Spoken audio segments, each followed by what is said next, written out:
बारामतीच्या काटेवाडीमध्ये संत तुकोबांच्या पालखीतला मेंढ्यांचं पहिलं गोल रिंगण पार पडलं। तुकोबांच्या पालखी रथाला मेंढ्यांनी 3 प्रदक्षिणा मारल्यानंतर हे रिंगण पूर्ण झालं। धनगर समाजाच्या वतीनं अनेक वर्षांपासून ही परंपरा श्रद्धेचं प्रतीक मानलं जातं। या संदर्भात इथल्या काही मेंढपाळांसोबत आमचे प्रतिनिधी सुंदर कुसाळकर यांनी संवाद साधलेला आहे।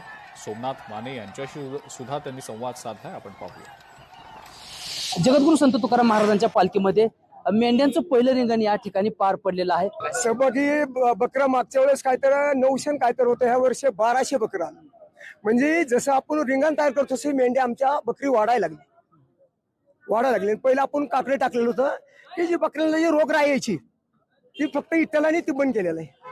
जी मर्जार जास्त होती ती कमी झाली आणि त्याच्यामुळे आम्हाला दरवर्षी या ठिकाणी रिंगण करावं लागतं। आमचा अंदाज सोहळा मोठा असतो, पण एवढंच की ह्या वर्षी खास माझे मित्र दादा अजित पवार त्यांच्या ह्याच्यामुळे थोडंसं माझा मन कचावलं। तर दरवर्षी रिंगण मला मागच्या 3 लाख दिलं, ह्या वर्षी 5 लाखाची बोली होती। हो का, मोबाईल आम्ही मला मागच्या त्यांच्या निधन व्हायच्या कुठं वाटलं मांडीला मांडणी वस्तू तू मला मुली सोमनाथ हे वर्षी मी 5 लाख रुपये। पण आता हे मला असं बोलायचं नाही, पण एक दुसऱ्या आणि प्रेम, बाकीचं काही नाही। आणि फक्त आम्हाला रिंगण हे वाढवायचं।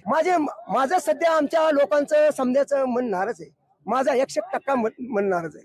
म्हणजे मी फक्त आता बोलतो इथनवर बोलतो, पण इथं माझं दगदुगी चालू आहे। दादा असतं तर मला अजून मोठीपणा वाटला असतं, माझी कॉलर थोडी ताळ झाली असती। माझे एक धनगर समाजाच्या सर्व समाजाच्या ह्याच्यात ऐकायची, पण दादा नसल्यामुळं अतिशय बेकार घटना झालेली। या ठिकाणी धनगर समाजाच्या वतीनं जो पारंपरिक पद्धतीनं जो उपक्रम जो राबवण्यात येतोय, शेकडो वर्षाचा परंपरेचा या ठिकाणी उपक्रम आपल्याला राबवताना आपल्याला या ठिकाणी पाहायला मिळत आहे। सुंदर कुसाळकर, लोकशाही मराठी, बारामती। लोकशाही मराठी ऐका, पहा, जागरूक रहा।